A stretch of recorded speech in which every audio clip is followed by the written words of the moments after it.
If someone smiles at you every single day for 5 years, you stop asking why. You stop questioning it. You just accept it as normal. That was my biggest mistake. My name is Claire, and this is the story of how the man who lived 12 steps away from my front door, the man who fixed my fence, who washed my house when I traveled, who I trusted more than my own family, took everything I had worked for. Not with a knife, not with a gun. He did it with a smile, a handshake, and a lie so smooth I never saw it coming. By the time I understood what had happened, my savings were gone. My name was dragged through dirt, and the man responsible was still waving at me from his porch every morning like nothing had happened. But here's the thing about people who think they've gotten away with something. They forget one simple rule. The truth doesn't disappear. It waits. And when it comes back louder than the lie ever was. This is not just a story about betrayal. This is a story about what happens when a quiet, ordinary woman decides she is done being quiet. Stay with me till the end, because what happened in the final weeks of this story is something I still think about every single day. Let's go back to the beginning.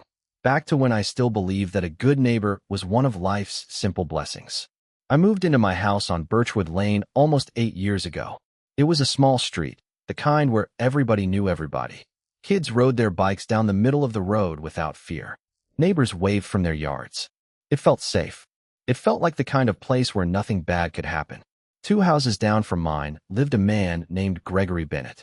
He was in his late 40s, always dressed neatly, always had something friendly to say. When I first moved in, boxes still stacked on my porch, he was the first person to knock on my door. "Need a hand?"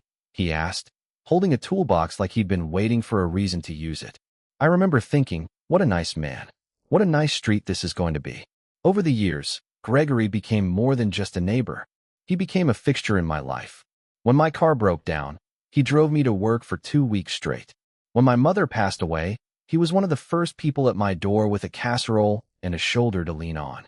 When I traveled for work, he watered my plants, brought in my mail, and even mowed my lawn without me asking. I called him a friend. I trusted him with my house key. I trusted him with details about my life that I hadn't even shared with my own sister. And most importantly, I trusted him with my money. That trust is exactly what he used against me. But I'm getting ahead of myself. To understand how deep this betrayal cut, you need to understand who I was before all of this happened. Because the woman who walked into this story is not the same woman who walked out of it. I was 42 years old when this story truly began. I had spent almost 20 years building a small business, a bakery and catering service called Sweet Claire's. It started in my kitchen, just me, a mixer, and a dream. Slowly, it grew into a real business with a shop downtown, 3 employees, and a loyal group of customers who came back every single week. It wasn't a fortune, but it was mine. Every penny of it, I had earned with my own hands, my own sleepless nights, my own sacrifices. I never took a real vacation. I skipped birthdays and holidays to fill orders. I said no to things I wanted so that one day, I could finally say yes to the life I had been building toward, a peaceful retirement, maybe traveling a little, maybe finally slowing down. I had almost $180,000 saved, some of it in a retirement account, some of it in a separate savings account meant for expanding the bakery into a second location. It was my safety net, my future, my reward for 2 decades of hard work. Gregory knew all of this, not because I bragged about it, I never did, but because over the years, in quiet conversations on porches and over cups of coffee, I had shared pieces of my life with him the way you do with someone you trust completely. He knew about my savings. He knew about my dreams for a second bakery location. And he knew, more than anyone, how much that money meant to me. Looking back now, I realize he wasn't just being a good neighbor all those years. He was building something, patiently, carefully, like a spider weaving a web, thread by thread, waiting for the exact right moment. That moment came on a Tuesday evening in early spring. I remember it clearly because it was raining, one of those soft rains that make everything smell fresh. I was on my porch with a cup of tea when Gregory walked over, holding a folder under his arm to keep it dry. "Claire," he said, sitting down across from me with that same warm smile he always had. "I need to talk to you about something." An opportunity.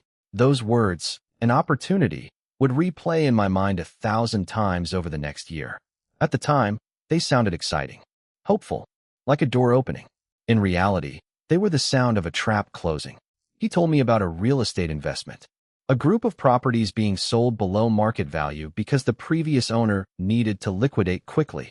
He said he had connections, insider knowledge, and that a small group of trusted investors, people he handpicked personally, could buy in early and see incredible returns within 18 months. I wouldn't bring this to just anyone, he said, looking me right in the eyes. But you've always worked so hard, Claire. You deserve for your money to finally work as hard as you do. I want you to remember that line. You deserve for your money to work as hard as you do. Because that line was designed. Every word of it. It wasn't a compliment. It was bait, crafted specifically for a woman who had spent her whole life being told to wait, to save, to sacrifice. I didn't say yes that night. I want you to know that I wasn't foolish. I asked questions. I asked for documents. I asked about the risks. And Gregory had an answer for everything. He showed me papers with official-looking letterheads. He mentioned names of other people on the street who had supposedly already invested. People I later found out had never even heard of this investment. He spoke with the calm, steady confidence of someone who had done this 100 times before. Because he had. I didn't know it then, but Gregory Bennett was not just my friendly neighbor. He was something else entirely. And the mask he wore for me had been worn for others before, and would be worn for others after, unless something stopped him. That something, though none of us knew it yet, was going to be me. But before that happens, before the revenge, before the justice, you need to understand exactly how deep this betrayal went. Because what Gregory did wasn't just about money. It was about calculated, patient, cruel manipulation of a woman who simply wanted to trust her neighbor.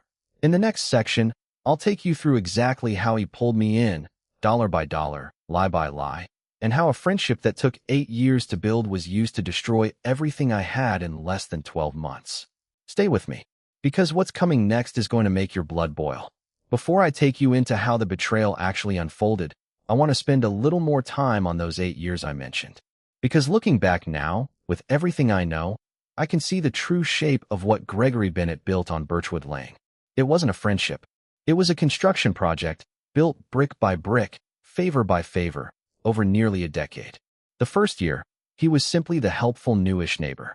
He'd already been living on the street for about a year before I arrived, and everyone spoke fondly of him. He helped an elderly man across the street clear his gutters every autumn. He organized a small block party once a year, complete with a grill he brought over himself and burgers he paid for out of his own pocket. He seemed, in every visible way, to be exactly the kind of neighbor everyone hopes to have. I didn't become close to him immediately. Our friendship built slowly, the way real friendships often do. A wave here, a borrowed cup of sugar there. A longer conversation one evening when we both happened to be checking our mailboxes at the same time. He asked good questions. He remembered small details about my life. The name of my cat, the fact that I hated cilantro, the anniversary of my father's passing, which had happened just a few years before I moved to Birchwood Lane. Looking back, I recognize now that remembering details is one of the most powerful tools a manipulator has. It feels like being truly seen, truly cared about. And it makes you drop your guard in ways you don't even notice happening. By my second year on the street, Gregory had become someone I genuinely looked forward to seeing. He had a talent for showing up exactly when help was needed, without ever being asked. When my car battery died in the dead of winter, I hadn't even called anyone yet before I heard his voice behind me, offering jumper cables and a code if I needed one. That's just who Gregory is, Mrs. Whitfield told me once, in the early days, before any of us understood the truth. He's just a genuinely good man. We're lucky to have him on this street. I believe that completely. Everyone did. When my mother passed away in my 4th year on Birchwood Lane, Gregory's kindness reached a level that, at the time, felt almost unbelievable. He drove 3 hours to attend her funeral, despite having never met her. He brought food to my house every single day for 2 weeks afterward, never asking for anything in return, never making me feel like a burden during the hardest month of my life. He sat with me on my porch one evening, letting me cry and talk about my mother for hours, simply listening, occasionally offering a gentle word of comfort. I remember telling my sister, during that difficult time, I don't know what I would have done without Gregory these past few weeks. I meant it with my whole heart. It's almost unbearable to think about now, knowing what I know. Because that kindness, that seemingly bottomless well of compassion during my darkest moment, was very likely nothing more than a long-term investment strategy. A man building trust so deep, so unshakable, that when the time eventually came to ask for something in return, I would never think to question it. By the time he first mentioned an opportunity to me, 6 years into our friendship, refusing him would have felt almost unthinkable. He had earned that trust through hundreds of small, consistent, seemingly selfless actions. That's what made this betrayal so much more devastating than if a stranger had simply tried to scam me. A stranger asking for money raises immediate suspicion. A trusted friend of 8 years, asking you to let your money finally work as hard as you do, bypasses every defense you have, because those defenses were never built to protect you from someone who had already proven, again and again, that they cared. I think about this a lot now, and I want to share something important with you. The people most likely to fall for schemes like this are rarely foolish or careless. Often, they are simply kind, loyal, and trusting, the exact qualities that make someone a good friend, a good neighbor, a good person. Con artists like Gregory don't target weakness. They target goodness, because goodness is what allows trust to be built quickly and exploited completely. Knowing this now doesn't undo what happened to me, but it has helped me stop blaming myself for something that was never truly my fault. I wasn't foolish for trusting a man who spent 8 years proving, in 1,000 small ways, that he deserved that trust. I was simply a good person who happened to cross paths with someone willing to weaponize goodness for his own gain. With that understanding in place, let's return to where I left off. The moment that opportunity first appeared on my porch, and the slow, careful way it began pulling me toward the edge of everything I had built. There's a particular kind of pain that comes from being deceived by someone you love, and it is different from any other kind of pain in the world. It doesn't hit you all at once. It seeps in slowly, like poison dripped into a cup you keep drinking from because you don't know it's there. That's exactly what happened to me over the following months. After that first conversation on my porch, I told Gregory the first needed time to think. He didn't push. In fact, that was part of what made him so convincing. He never pushed. He simply nodded, said, "Take all the time you need, Claire, no pressure at all," and walked back to his house. That patience is what fooled me the most. Con artists who rush you, who pressure you, who create panic, those are easier to spot. Gregory never did that. He let the idea sit in my mind like a seed, and he watered it just enough, every few weeks, with small comments. "Oh, the Hendersons on Maple Street just got their first return check. 17% in 4 months. Incredible, right? I heard the property group is almost done taking new investors. Such a shame if you miss it." Small comments. Casual. Never forceful. Just enough to keep the idea alive in my head. 3 months after that first conversation, I finally said yes. I decided to start small, cautious, the way any reasonable person would. I gave him $15,000 from my second bakery location fund, the money I had been saving to open a new shop across town. I remember signing the paperwork at my kitchen table. Gregory sat across from me, smiling gently, telling me how proud he was that I was finally letting my money work for me instead of just sitting in a low-interest savings account. 2 months later, exactly as promised, I received a return. A check for $17,200. A real, physical check deposited into my real bank account. I want you to understand something important here, because this is the exact moment where so many good, smart, careful people get trapped in schemes like this. The first return is always real. It has to be, because that first real check isn't a reward, it's bait. It's proof, real and undeniable, designed to destroy every doubt you had. And it worked exactly as it was designed to. I called Gregory that evening, practically giddy with excitement. "It actually worked," I said. "I can't believe it actually worked." "Of course it worked," he laughed warmly. "I told you, Claire. I wouldn't bring you into something I didn't trust with my own money." Those words, "I wouldn't bring you into something I didn't trust with my own money," were, I later learned, a complete and total lie. Gregory Bennett had never invested a single dollar of his own money into anything. Every cent he showed as his investment was actually money taken from an earlier victim, used to convince a new one. This is what people call a Ponzi structure, though at the time, I didn't know that term. All I knew was that my neighbor, a man I trusted completely, had just made me over $2,000 in profit in a matter of weeks. And now, he had my full attention. Over the following 6 months, I invested more. 25,000, then 40,000. Each time, small returns came back, just enough to keep my confidence high, just enough to make the next, bigger investment feel safe. Gregory was patient and brilliant in the worst possible way. He never asked for everything at once. He let my own excitement do the convincing. I would come to him, not the other way around, asking if there was room for a little more. Looking back, I can see now that he studied me. He knew exactly how much I could give without panicking, exactly how long to wait between requests, exactly which words would calm my doubts. Every kind gesture over the past 8 years, every fixed fence, every ride to work, every comforting word after my mother's death, had been an investment in my trust. And now, he was finally cashing it in. By the 10-month mark, I had given Gregory, a total of $135,000. Almost everything I had, aside from a small emergency cushion, I kept separate, purely out of old habit. That habit is the only reason I'm not completely destitute today. It was around this time that small cracks started to appear, though I was too invested, emotionally and financially, to notice them clearly. The first crack came when I asked Gregory if I could meet the other investors he had mentioned. The Hendersons, he had said, and a few others on nearby streets.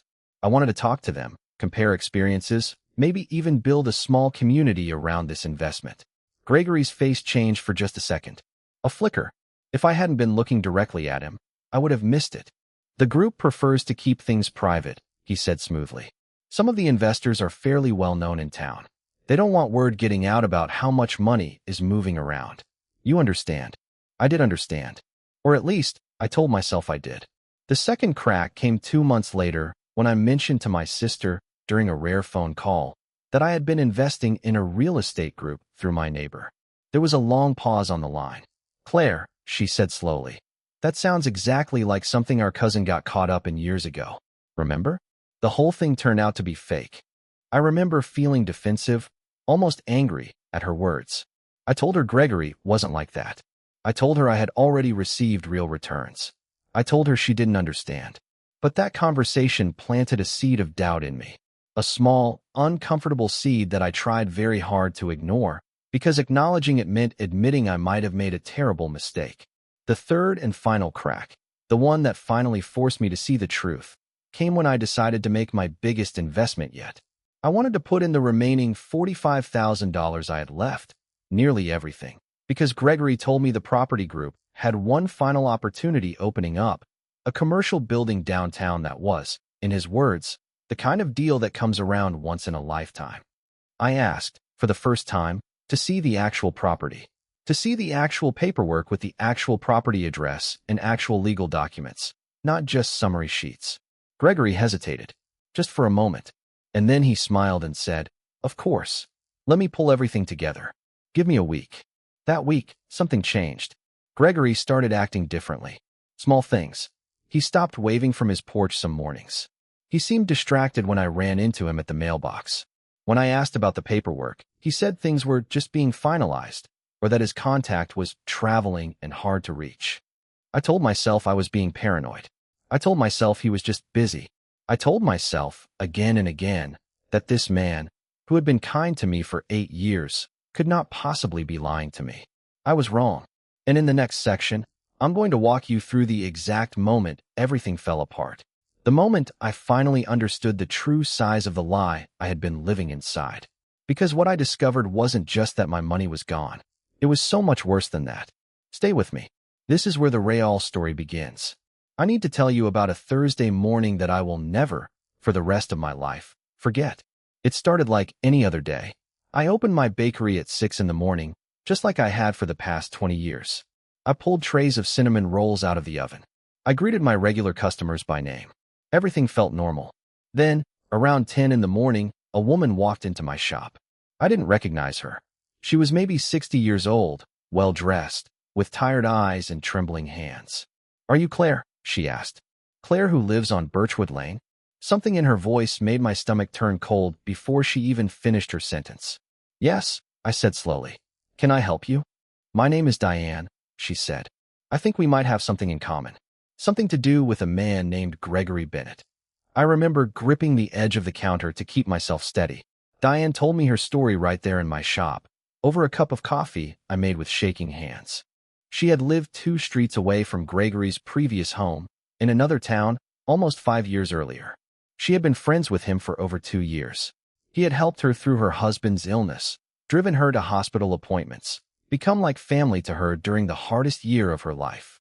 And then, just like with me, he had introduced her to an investment opportunity. Real estate. Insider access. A trusted, private group of investors. Diane had given him nearly $90,000. Every bit of her husband's life insurance payout. She never saw a single cent of it again. Gregory had disappeared from her town less than a year later, changing his name slightly, from Gregory Bennett to what people in his previous town knew as Craig Bennington, and resurfacing here, on Birchwood Lane, exactly 2 years before I ever met him. I felt like the floor had been pulled out from under me. My hands were shaking so badly, I had to set my coffee cup down. "How did you find me?" I asked. Diane explained that she had spent the last 3 years trying to track Gregory down, hiring a private investigator with what little money she had left, determined to find him and warn others before he could hurt anyone else. The investigator had finally located him 6 weeks earlier, living under his real name once again, in this town, on this street. "I've been watching this neighborhood for weeks," Diane said quietly, "trying to figure out who else might be involved. I saw you 2 together at the mailbox last week.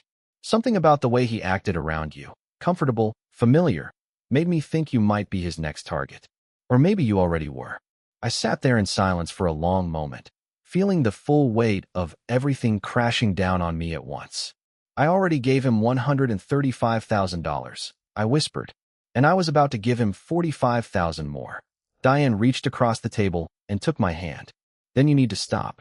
Today. Right now. I want to be completely honest with you about what happened next, because this is not a moment of strength in my story. This is a moment of complete devastation." I closed my shop early that day. I drove home in a daze, barely remembering the roads I had driven 1,000 times before. When I pulled into my driveway, I saw Gregory in his front yard, watering his flowers, waving at me with that same easy, warm smile he always had. I didn't wave back. I went inside, locked my door, and sat on my kitchen floor for almost 2 hours, going through every bank statement, every text message, every piece of paperwork Gregory had ever given me. And as I looked at it all with new eyes, with Diane's story fresh in my mind, the cracks I had been ignoring for months suddenly became impossible to unsee. The official property documents had no legal registration numbers I could verify. The law firm listed on the paperwork didn't exist in any state directory. The phone number for his business partner led to a voicemail that was never returned, not once, in 10 months. I had been so desperate to believe in something good, in a good neighbor, a good friend, a good opportunity, that I had ignored every single warning sign in front of me. That night, I didn't sleep at all. I sat awake, replaying every conversation, every smile, every kind gesture Gregory had ever shown me, searching for the moment it had all been fake. And the horrifying truth I arrived at, somewhere around 3 in the morning, was this. It had all been fake. From the very beginning. Maybe even before he ever knocked on my door with that toolbox 8 years ago. The next morning, I called the number I had for Gregory's business partner one more time, just to be absolutely certain. It went straight to a voicemail box that was now full and could no longer accept messages. I called the county clerk's office to check on the commercial property Gregory had described for my final investment. There was no record of it ever being for sale. In fact, the address he had given me belonged to a parking garage that had existed at that location for over 15 years. By that afternoon, I understood, with complete and total certainty, that I had lost everything. $135,000. 20 years of sacrifice, of skipped vacations, of exhausted nights building my business, of dreams for a second bakery location, all of it gone. I sat in my car outside my own house for nearly an hour, unable to go inside, unable to face the reality of what had happened. And through my window, I could see Gregory's house. Lights on, normal, peaceful, as if nothing at all was wrong in his world. That contrast, his peace against my devastation, is what changed something inside me. Because up until that moment, I had been a victim. Shattered. Confused. Ashamed of my own trust. But sitting in that car, watching him move calmly through his kitchen like the man who had destroyed my life didn't have a single worry in the world, something shifted. The shame started to burn away. And in its place, something colder, sharper, and far more dangerous began to grow. I was done being a victim. In the next section, I'll tell you about the confrontation. The moment I finally faced Gregory directly, and the shocking way he responded when I confronted him with the truth. What he said to me that day is something I will never forget, and it's the moment that truly lit the fire for everything that came after. Stay with me, because Gregory Bennett was about to learn that he had made a very serious mistake. I didn't sleep that second night either. I spent it planning exactly what I would say, rehearsing the words in my head like lines in a play, trying to prepare myself for a conversation I knew would change everything. The next morning, I walked across the two houses that separated us, my heart pounding so hard I could hear it in my ears. I knocked on his door the same way he had knocked on mine 8 years earlier. Except this time, there was no toolbox, no offer of help. Only the truth, sitting heavy in my chest. Gregory opened the door with his usual smile. "Claire, good morning. Everything okay?" "No," I said. My voice came out steadier than I expected. "Everything is not okay, Gregory. I know about Diane." I watched his face carefully. For just a moment, a single, brief moment, something flickered behind his eyes. Fear, maybe, or calculation. But it vanished almost instantly, replaced by practiced confusion. "Diane? I'm not sure who you mean." "Diane," I repeated. "From your old neighborhood. The one you took $90,000 from before you changed your name and moved here." The silence that followed felt like it lasted an hour, though it was probably only a few seconds. I watched him decide, right in front of me, which version of himself he was going to show me. He chose denial. "Claire, I don't know what someone has told you, but that sounds like a very serious accusation. I think you might be confused, or someone is trying to cause trouble between us." I saw the property records, Gregory. There is no commercial building for sale downtown. The address you gave me is a parking garage. There's no law firm. There's no business partner. There's nothing. It's all fake. His expression shifted again. This time, the mask slipped just slightly, and I saw something colder underneath it. Something that had probably always been there. "You're overreacting," he said, his voice now carrying a slight edge. "These things take time, Claire. Real estate deals are complicated. I told you there could be delays. There's no deal, Gregory. There never was. And here is where the true horror of this story reveals itself. Because instead of confessing, instead of apologizing, instead of showing even a flicker of guilt for what he had done, Gregory Bennett did something far more disturbing. He turned the entire situation around on me. "You know, Claire, I've bent over backwards for you for years. I fixed your fence. I drove you to work when your car broke down. I was there for you when your mother passed away, more than your own family was, if I remember correctly. And now you're standing on my porch accusing me of being some kind of criminal? Do you have any idea how insulting that is?" I felt my resolve waver for just a second. That's the terrifying power of a skilled manipulator. Even after being caught, even after the truth is laid bare in front of them, they can still make you question yourself. They can still make you feel like the guilty one. But then I remembered Diane's trembling hands. I remembered her telling me about her husband's life insurance money, gone in less than a year. I remembered the empty voicemail box, the fake address, the 10 months of careful lies. "I want my money back, Gregory," I said. "All of it. $135,000. He laughed. An actual, genuine laugh, as if I had told a joke. "Claire, that money is invested. It's tied up in the property group. I can't just snap my fingers and get it back. If you pull out now, panicked, you could ruin the returns for everyone else involved." "There is no property group, Gregory. You don't know that," he snapped, his composure finally cracking just slightly. "You've decided to believe some stranger who showed up in your bakery over the word of someone who has been your friend for 8 years. That was the moment I understood, with complete clarity, exactly what kind of man I was dealing with. Even now, even caught, even confronted with facts he could not explain away, he was still trying to manipulate me, still trying to make me the unreasonable one. "I'm going to the police," I said. For the first time, real fear crossed his face. But it was gone in an instant, replaced by something sharper.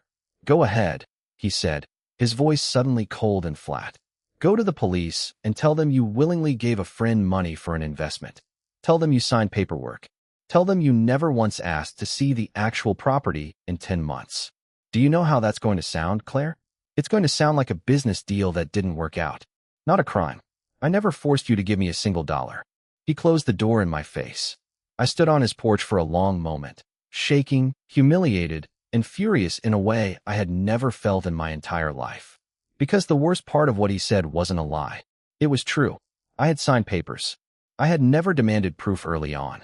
I had trusted him completely, and that trust was exactly what made this so difficult to prove as a crime rather than a simple failed investment between friends. Over the following weeks, things got worse in ways I hadn't expected. I did go to the police. I filed a report, gave them everything I had, bank statements, text messages, the fake paperwork. The detective assigned to my case, a tired-looking man named Officer Reyes, was sympathetic but honest with me. Cases like this are hard to prosecute, he told me. It often comes down to intent, and intent is difficult to prove when the person has been careful. We'll open an investigation, but I need to be honest with you. These things can take months, sometimes years, and sometimes, without enough documented victims, they go nowhere at all. I asked him about Diane, whether her case could be connected to mine, if she's willing to come forward officially and file a report here, or if her original case can be connected across state lines. That would help significantly. One victim is a business dispute in the eyes of the law. Multiple victims, especially with a pattern, that's fraud. I called Diane that same night, and she agreed, without hesitation, to work with me. But even with an official investigation opened, life on Birchwood Lane became unbearable. Word travels fast in small neighborhoods, and somehow, I suspect Gregory made sure of it. A version of the story began spreading that painted me as the unstable one. The woman who had gone crazy after a failed investment, accusing her kind, helpful neighbor of terrible things with no real proof. Some neighbors stopped waving at me. A few actively avoided eye contact when I walked past. One woman I had considered a friend for years told me, quite bluntly, that she thought I was causing unnecessary drama and that Gregory had always been nothing but kind to everyone on this street. I lost my community. I lost my savings. I was on the verge of losing my business, because without that second location fund and with my confidence and focus completely shattered, Sweet Claire's began to struggle for the first time in 20 years. And through it all, Gregory Bennett continued living his life exactly as before, waving at other neighbors, helping with community events, smiling, always smiling, like a man with nothing at all to hide. I remember one night, sitting alone in my dark kitchen, staring at the wall, feeling more powerless than I had ever felt in my life. I thought about giving up, moving away, starting over somewhere else, far from Birchwood Lane, far from the humiliation, far from watching that man live comfortably in the wreckage of what he had taken from me. But then I thought about Diane, about her trembling hands in my bakery, about how many other names might exist before hers, and how many more might come after mine if nothing was done.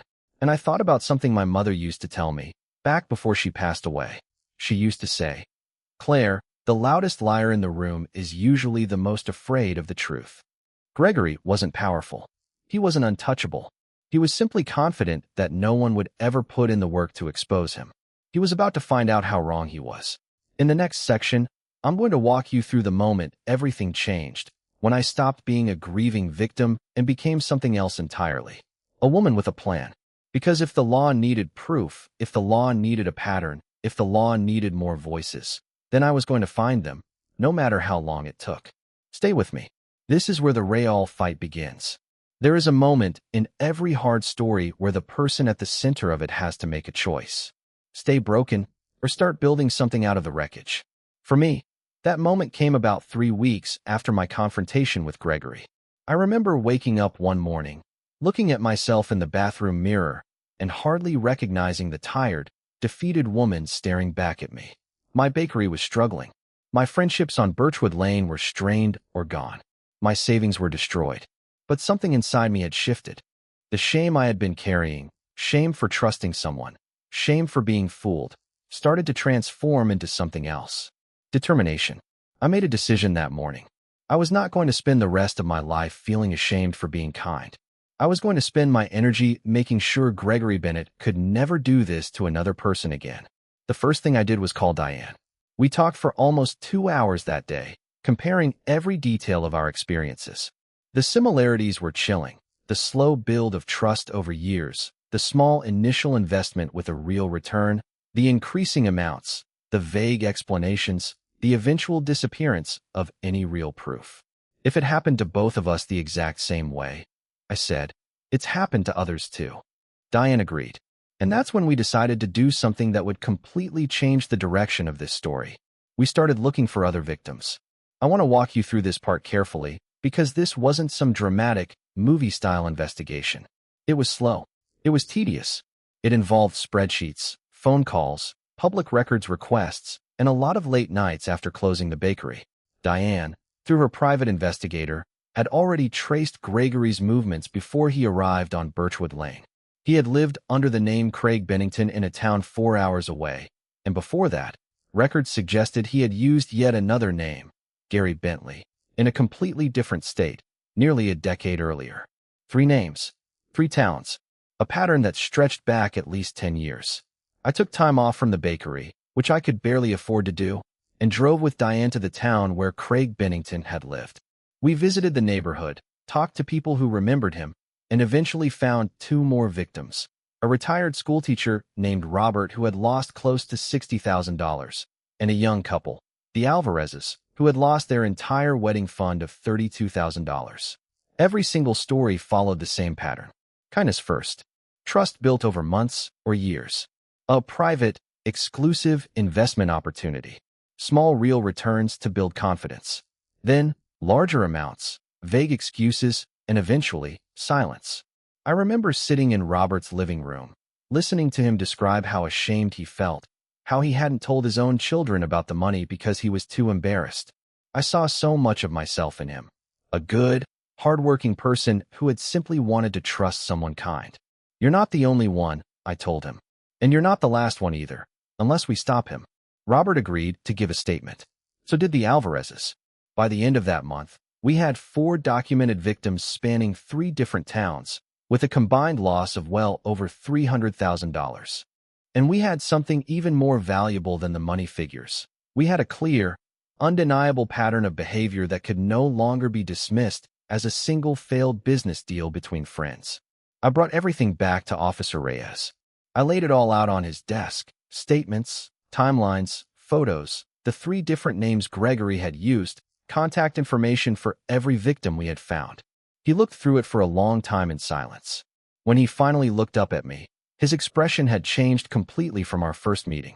This is exactly what we needed, he said. This isn't a failed investment anymore, Claire. This is a documented pattern of fraud across multiple states. I'm bringing this to the district attorney's office today. I felt something in my chest loosen for the first time in months. Relief, mixed with something that felt dangerously close to hope. But Officer Reyes gave me an important warning that day, one that I want to share with you, because it's a truth that applies far beyond just my story. Building a criminal case takes time, he said. Even with everything you've gathered, this could take many more months. Prosecutors need to build an airtight case, especially against someone who has clearly done this before and knows how to cover his tracks. I need you to be patient, and I need you to be careful. A man who has gotten away with this for over a decade is not going to go down quietly if he senses he's being cornered. That warning turned out to be more important than any of us realized. Because while we had been quietly building our case against Gregory, he had not been sitting idle either. About 2 weeks after I delivered our findings to the police, I began noticing small, unsettling things. My mail seemed to arrive already slightly open some days. A few times, I had the distinct feeling that someone had been near my property when I wasn't home. A gate left slightly ajar that I always kept closed. A flower pot moved just a few inches from where I always kept it. I mentioned it to Diane, and she went pale. That's exactly what happened before he left my old neighborhood, she said quietly. He started watching, checking to see how much people knew, right before he disappeared and changed his name. That warning sent a chill through me that I can still feel to this day. Because if Gregory sensed that his carefully built new identity here on Birchwood Lane was about to collapse, there was a very real chance he would simply vanish, the same way he had vanished from Diane's town, from Robert's town, taking whatever money and secrets he had left with him, and starting the exact same cycle somewhere new. I could not let that happen. If the legal process was going to take months, if there was a real risk that Gregory could disappear before charges were even filed, then something else needed to happen first. Something that would freeze him in place. Something that would strip away his ability to simply pack up and run before justice could catch up to him.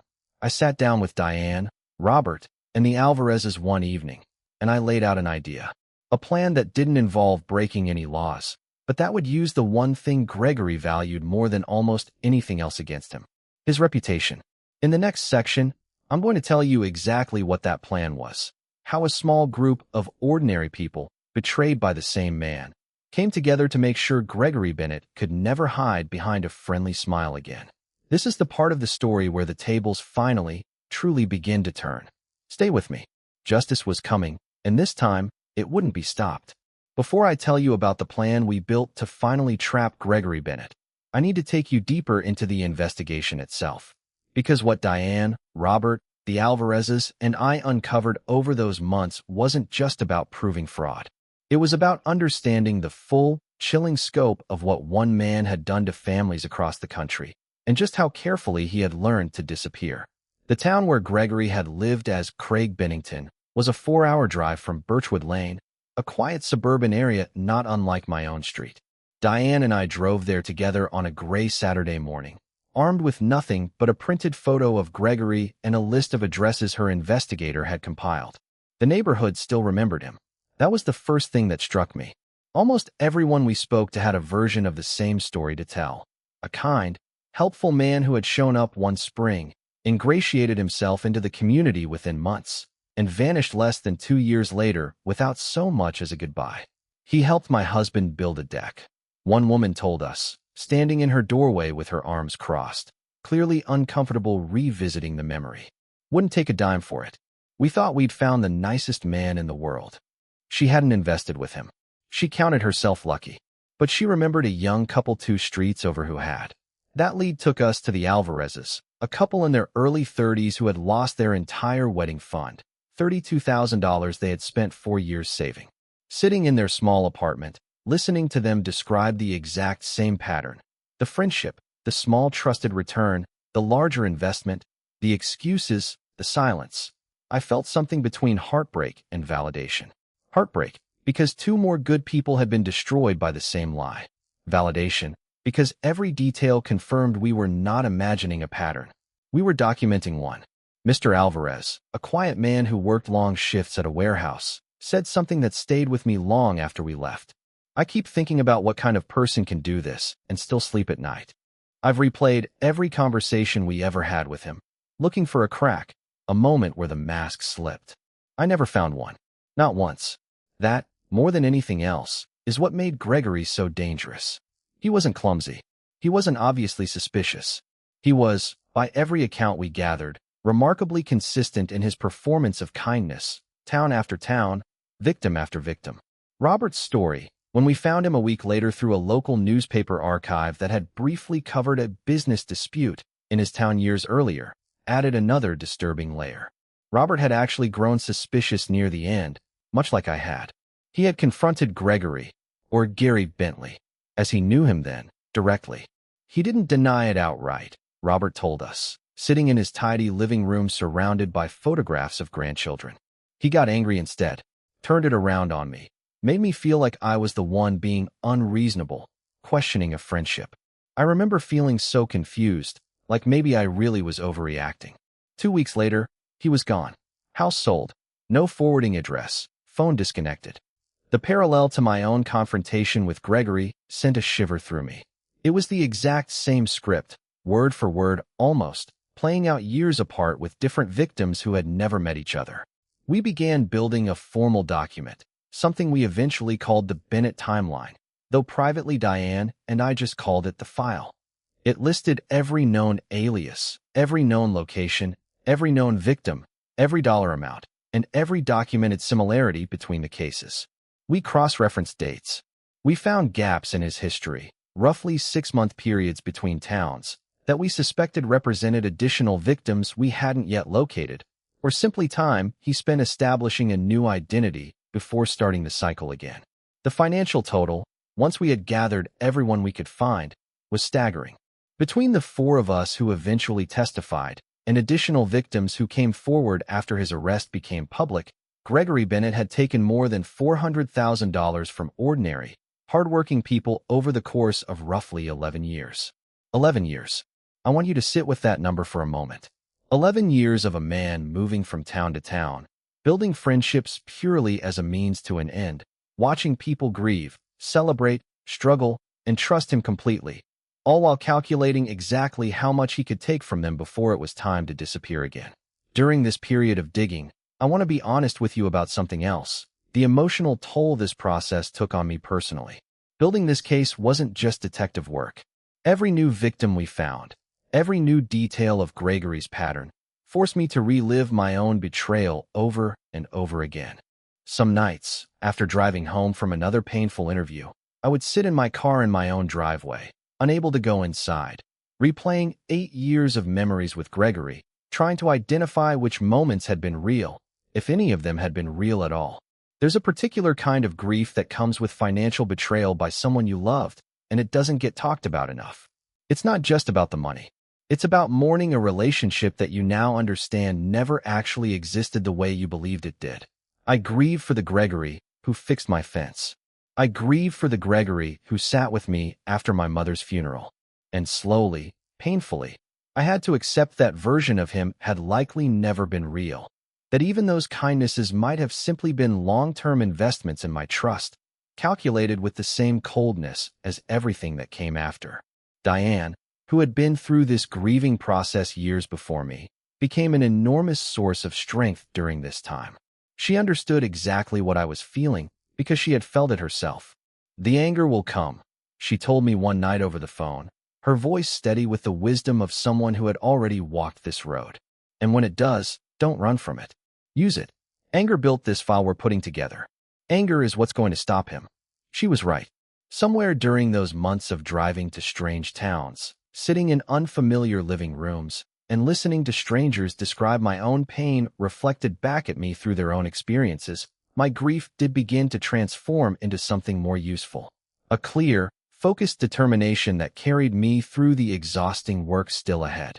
By the time we brought our expanded file back to Officer Reyes, we had far more than a single victim's word against a friendly neighbor's denial. We had a documented criminal pattern spanning over a decade, multiple states, 3 known aliases, and 4 victims willing to testify under oath, with several more likely still out there, still carrying their own silent shame, still unaware that others had suffered the exact same betrayal. Officer Reyes later told me that our file was more thorough than many of the case files his own department typically put together for fraud cases. You did the work of a full investigative team, he said. This isn't just going to help convict him. It's going to help other victims who haven't come forward yet finally feel safe enough to do so. That validation meant more to me than I can fully explain. Because for months, I had felt like the foolish woman who trusted the wrong man. Hearing that the work I had done, born entirely out of pain and determination, was genuinely making a difference. That was the first moment I truly began to feel like myself again. But we still didn't have him. Not yet. A file, no matter how thorough, still needed to become a formal case. And formal cases take time to build. And as I mentioned before, that time was the one thing that put everyone's hard work at risk. Because Gregory Bennett, we would soon learn, was watching us just as closely as we had been watching him. Gregory Bennett's greatest weapon had never been money. It had never even really been lies, not on their own. His greatest weapon was reputation. The image of a warm, trustworthy, generous man that he had spent years carefully constructing in every town he ever touched. That image was the thing that opened doors for him. It's what made people hand over their life savings without a second thought. And it was the one thing, we realized, that we could take away from him before the law ever caught up. I want to be very clear about something here, because it matters. What we did next was not illegal. We broke no laws. We didn't harass him, threaten him, or spread anything that wasn't completely true.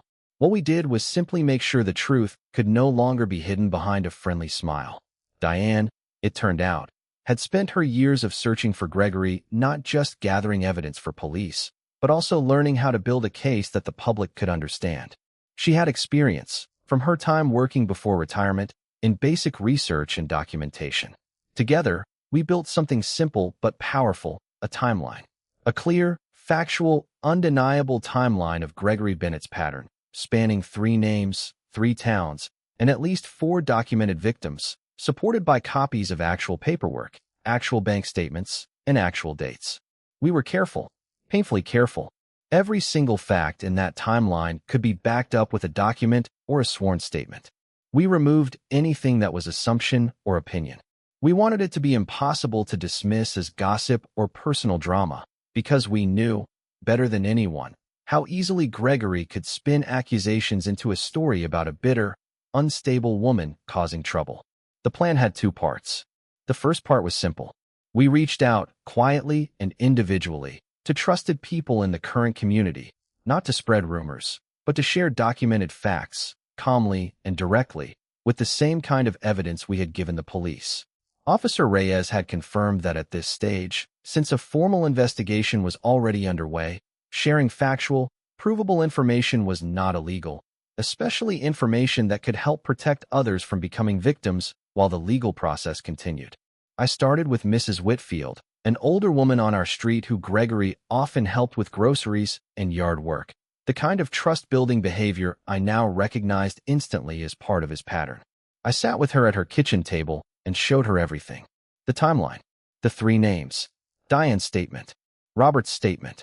I watched her face go from confusion to disbelief to horror in the span of about 20 minutes. "He's been talking to me about an investment," she whispered. "Just last week. He said it was almost time." My blood ran cold. Mrs. Whitfield had almost become victim number 5. We repeated this conversation carefully with a handful of other neighbors we knew Gregory had been growing close to recently. People showing the exact early signs of his pattern. Small kindnesses, personal conversations, the slow building of trust that always came before the mention of an opportunity. Every single person we spoke with was shaken, and every single one of them, once they saw the documented pattern for themselves, understood immediately that we were not spreading gossip. We were warning them. Word began to spread on Birchwood Lane, not through rumor this time, but through careful, factual conversations, neighbor to neighbor, each one backed by real evidence. And slowly, painfully slowly, the community I had lost during those humiliating weeks after the confrontation began to shift its understanding of what had actually happened. The second part of our plan was aimed directly at cutting off Gregory's ability to disappear. Diane's private investigator had explained to us that in her town, and in Robert's town, Gregory had vanished the moment he sensed suspicion closing in. He would sell off whatever he could quickly, withdraw whatever funds he had access to, and relocate before any formal charges could be filed. We could not allow that to happen a 4th time. Officer Reyes, once he saw the strength of the growing case, worked with the district attorney's office to move faster than they might have otherwise. Formal fraud charges take time to build, but there are faster legal tools available when there's a documented risk that a suspect might flee. Specifically, an application for an emergency asset freeze, something prosecutors can request from a judge when there's clear evidence of ongoing fraud and a real risk of the suspect disappearing with victims' money. With 4 documented victims, 3 known aliases, and a clear pattern spanning over a decade, the district attorney's office had more than enough to convince a judge that Gregory Bennett posed exactly that risk. I remember the day Officer Reyes called me with the news that the request had been approved. My hands were shaking so badly I could barely hold the phone. "We're moving forward, Claire," he said. "The court has approved a freeze on his known accounts, effective immediately. We also have enough now to formally charge him. We're going to need you and the other victims to be ready to give official statements very soon." This is really happening. I sat down on my kitchen floor, the same floor where I had once collapsed in devastation months earlier, and this time, I cried for a completely different reason. But Gregory, it turned out, was not a man who went down without one final, desperate attempt to save himself. 2 days after the account freeze was put into effect, before it had even been publicly announced, before Gregory should have had any way of knowing, I woke up early in the morning to the sound of a car engine running in his driveway. It was barely 5 in the morning, still dark outside. I looked out my window and saw Gregory loading suitcases into his car. He was running, In the next section, I'll tell you exactly what happened that morning. The moment everything I had worked for over the past several months came down to a single, terrifying race against time. Because if Gregory Bennett managed to disappear one more time, everything Diane, Robert, the Alvarezes, and I had built together would have been for nothing. Stay with me. This is the climax of the story, and it's more intense than anything that came before it. I stood at my window in my pajamas, watching Gregory Bennett load a third suitcase into the trunk of his car, and I felt a wave of panic unlike anything I had experienced during this entire ordeal. Somehow he knew, whether someone had tipped him off, or whether he simply sensed the shift in the neighborhood over the past weeks, or whether years of running from town to town had given him some instinct for exactly when to disappear. It didn't matter. What mattered was that he was leaving, right now, and if he got away, an emergency asset freeze on his known accounts would mean almost nothing. He would simply start over somewhere else, under a fourth name, ready to find his next Diane, his next Robert, his next Claire. I didn't think. I just moved. I grabbed my phone and called Officer Reyes' direct line, the one he had given me weeks earlier for exactly this kind of situation. He answered on the second ring, his voice thick with sleep. "Claire? What's wrong?" "He's leaving," I said, my voice shaking. "Right now? He's loading his car. I think he's running." I heard him immediately snap awake, the sound of him moving quickly on the other end of the line. "Stay inside your house. Do not approach him. Do not confront him. I'm calling this in right now." I stayed at my window, watching, my heart hammering in my chest, as Gregory made 2 more trips between his house and his car. At one point, he paused in his driveway and looked directly toward my house. For a moment, our eyes met across the distance between our properties, through the pale gray light of early morning.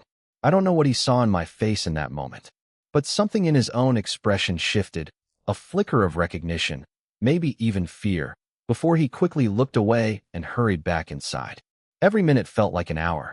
I kept glancing between my phone and the window, terrified that he would finish loading his car and simply drive away before help could arrive.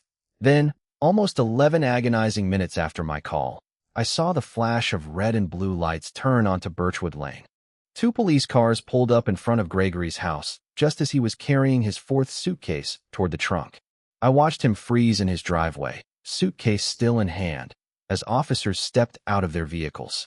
I couldn't hear the conversation from inside my house, but I could see it unfold like a scene from a movie I never expected to be living through. Gregory set the suitcase down slowly.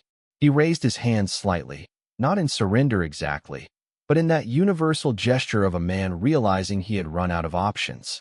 I saw Officer Reyes arrive shortly after in his own car, stepping out and approaching Gregory directly. There was a conversation. I saw Gregory's shoulders slump. I saw him shake his head, say something, gesture toward his house. And then I watched as an officer placed him in handcuffs and guided him into the back of a police car. I want to be honest with you about what I felt in that moment, because it wasn't the triumphant relief you might expect from a movie. It was something quieter and more complicated. Relief, yes, but also in strange, hollow sadness. A mourning, almost, for the friendship I had once believed was real, for the 8 years I thought I understood, for the version of Gregory Bennett who fixed my fence and brought me casseroles, a version of him I now understood had never truly existed at all.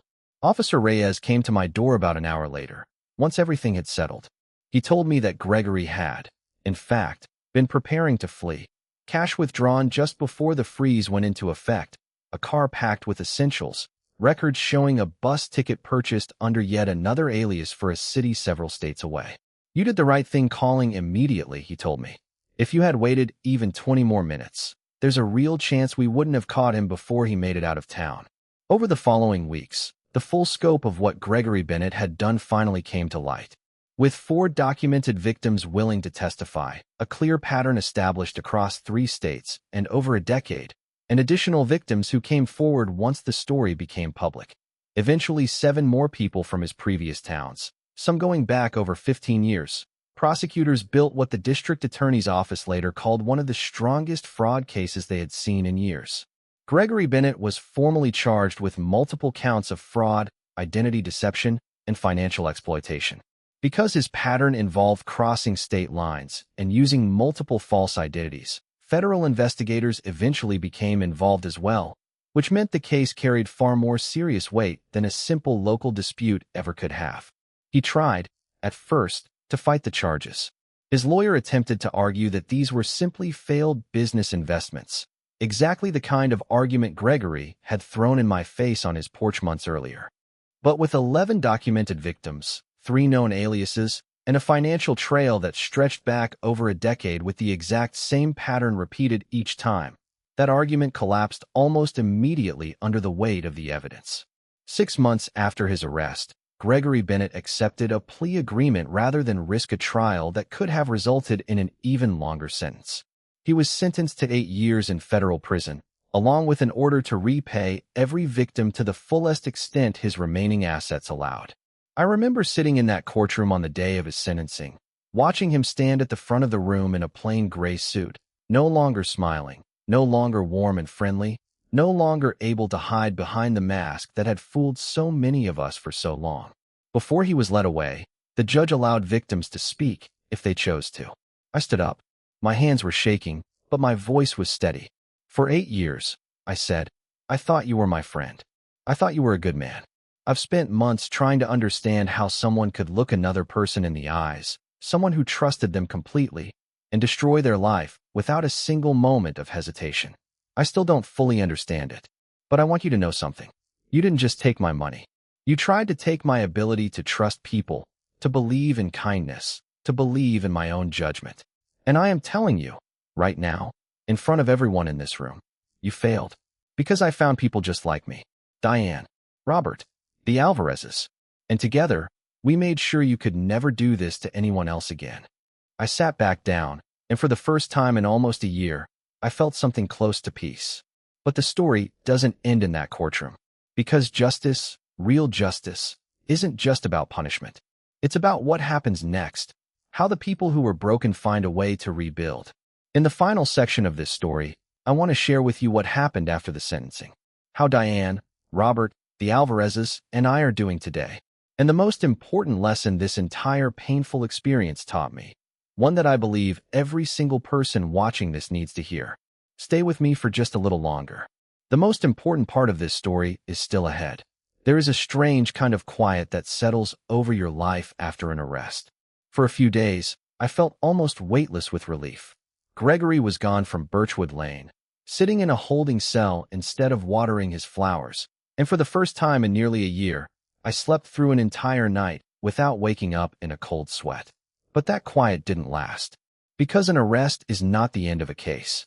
It's only the beginning of the next long chapter, the trial, or in Gregory's case, the months of legal maneuvering that came before it. Federal fraud cases involving multiple victims across state lines move slowly, and painfully so. Officer Reyes had warned me about this from the very beginning, but understanding something intellectually and living through it are two very different experiences. For the first 2 months after his arrest, Gregory remained in custody while prosecutors built their formal case, gathering additional financial records, subpoenaing bank statements, and reaching out to every victim we had identified, plus several new ones who came forward once local news outlets picked up the story. That media coverage, I should mention, changed everything for us. A local reporter named Priya Malhotra had heard about the case through a contact at the courthouse and reached out to me directly, asking if I would be willing to share my story. I hesitated for a long time before agreeing. Part of me was terrified of being publicly known as a woman who had lost her life savings to a con artist. The shame Gregory had once used to silence me still lingered, even after everything.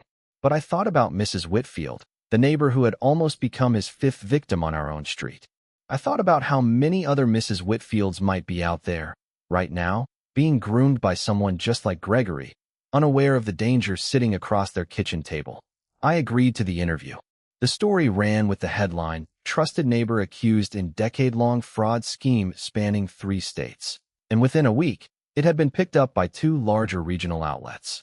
Diane, Robert, and the Alvarezes all agreed to be named as well. Once they saw the response, an outpouring of support from strangers, and more importantly, 3 additional victims who came forward after recognizing Gregory's photo and reading about his pattern of behavior. 3 more people.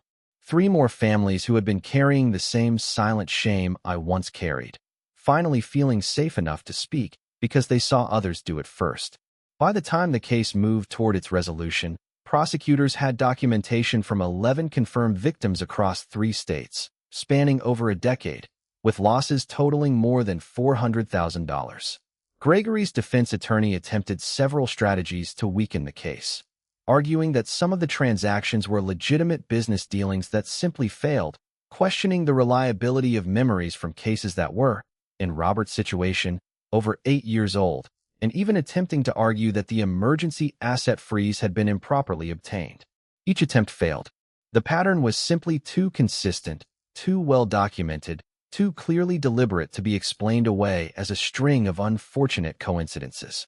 Facing the possibility of a lengthy trial, with overwhelming evidence stacked against him and the very real risk of a maximum sentence if convicted on all counts, Gregory's attorney negotiated a plea agreement roughly 6 months after his arrest.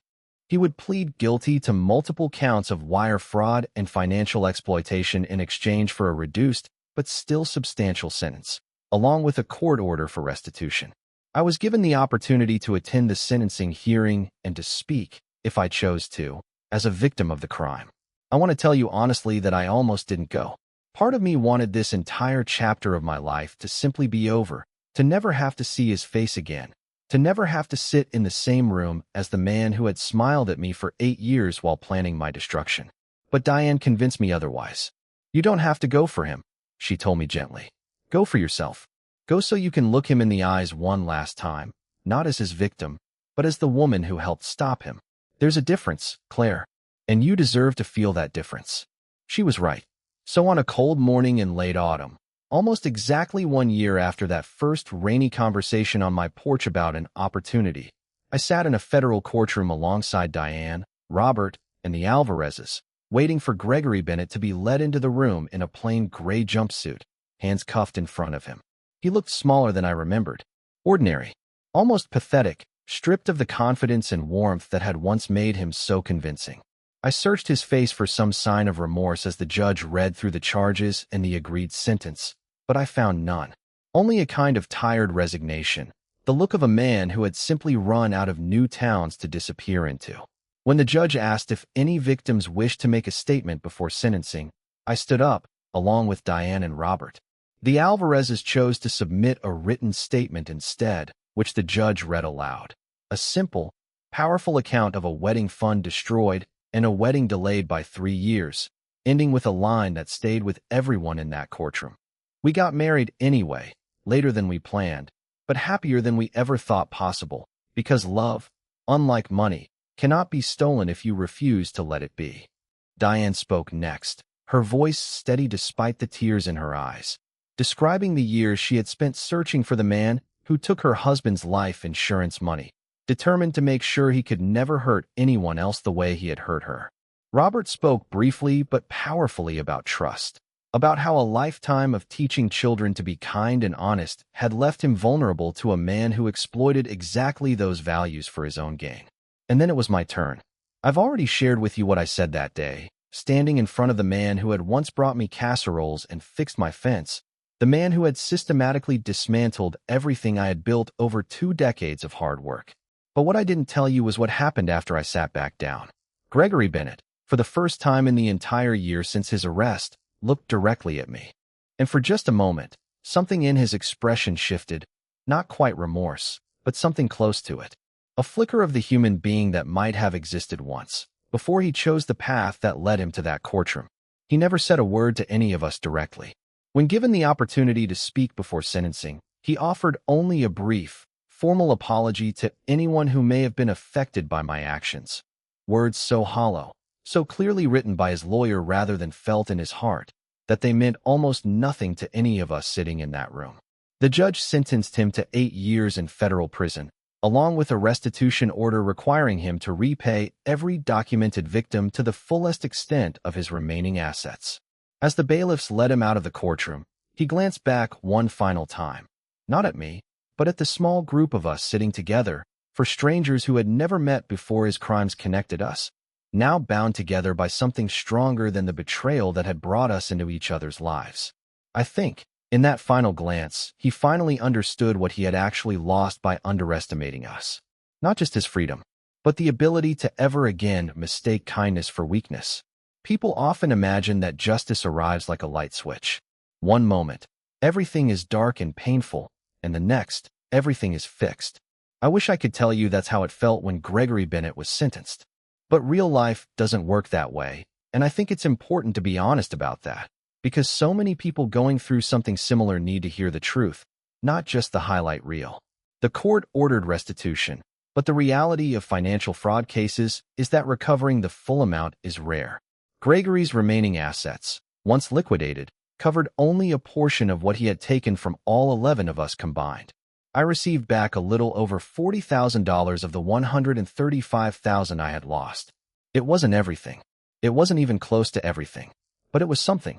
And more importantly, it was proof, official, undeniable, legal proof, that what happened to me was real, that I wasn't crazy, that I wasn't the unstable woman some neighbors had briefly believed me to be. That mattered more to me than I expected it to. Rebuilding my bakery took nearly 2 years. I won't pretend it was easy.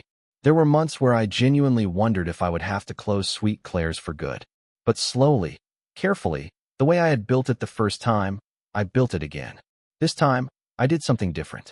I started teaching a small evening class once a month, completely free, for anyone in the community who wanted to learn about financial safety. How to recognize the warning signs of investment fraud, how to protect their savings, how to trust their instincts when something feels wrong, even when it comes from someone they love. That class has now run for over 3 years. I've had nearly 200 people attend. Some of them, I later learned, had already been approached by people running schemes similar to Gregory's and recognized the warning signs in time because of something I shared in that small community room above my bakery.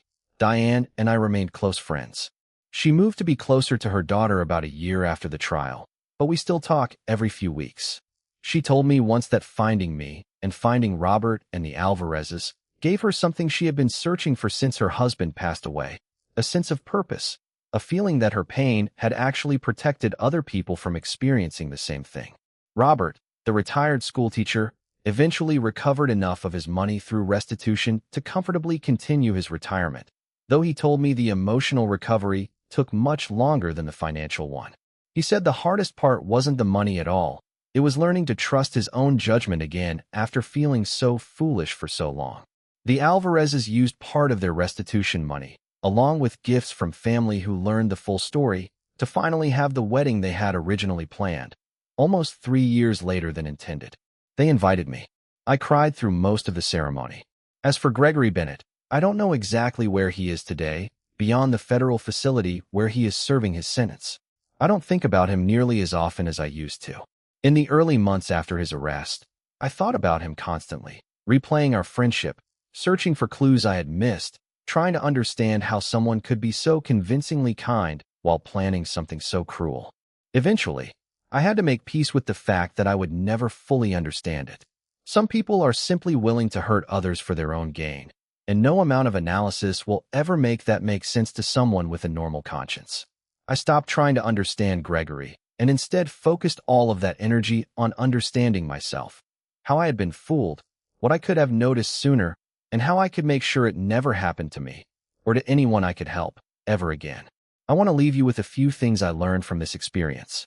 Not because I think I'm wise, but because I paid an incredibly expensive price to learn them, and I would rather you learn them for free. The first lesson is this: trust should be earned slowly, but tested constantly. It's not wrong to trust people. It's not wrong to build friendships, to let people into your life, to believe in kindness. But even the people closest to you, especially the people closest to you, should never be exempt from basic questions when money is involved.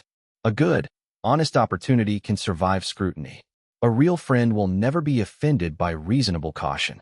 If someone makes you feel guilty or foolish for asking basic questions about where your money is going, that discomfort you feel is not you being paranoid. It is your instincts trying to protect you.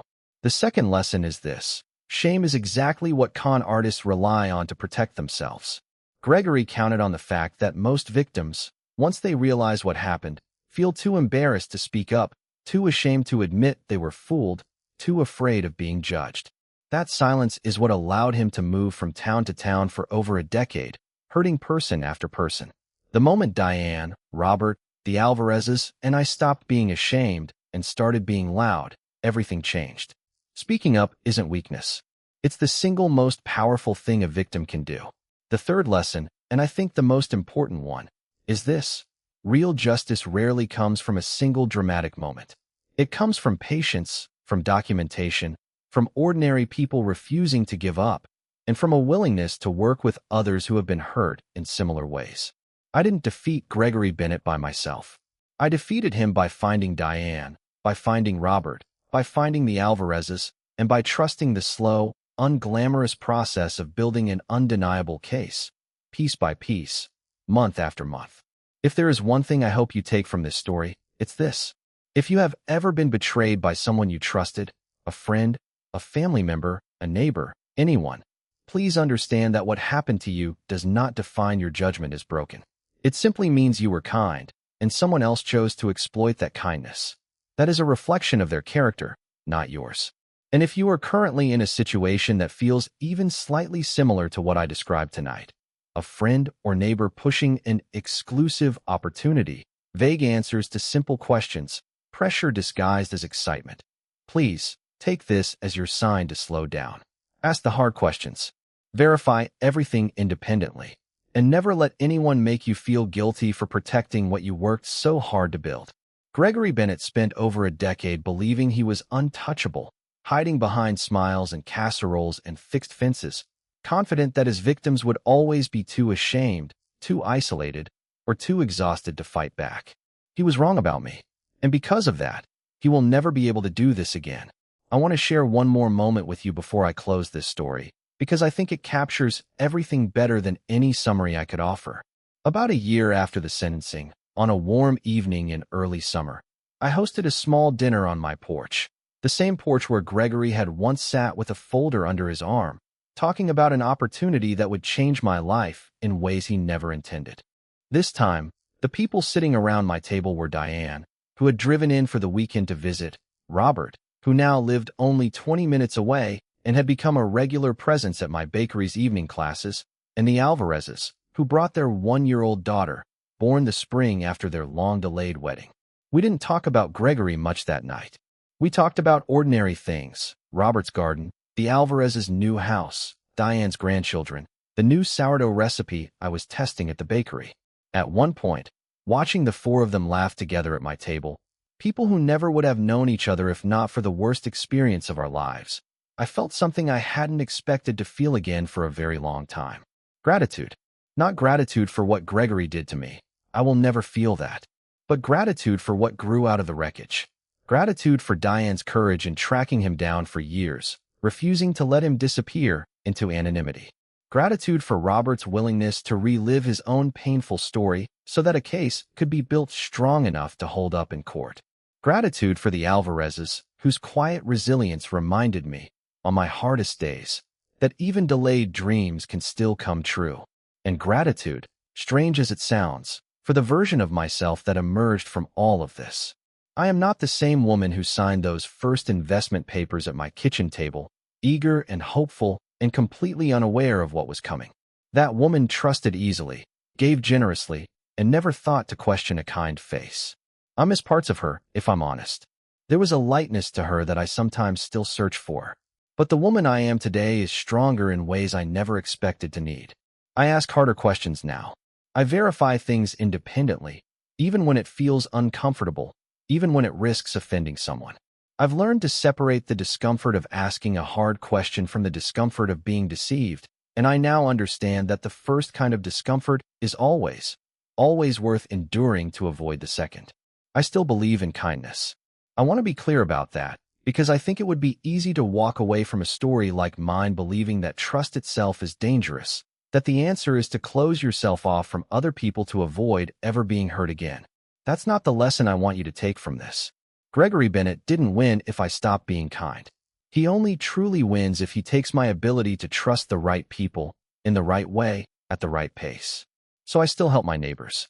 I still bring meals to people going through hard times. I still believe, fundamentally, that most people in this world are good. But I hold my finances a little closer now. I ask more questions before I hand over money, no matter how much I trust the person asking.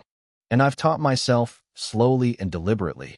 That real love and real friendship never require you to bypass caution when it comes to your life savings.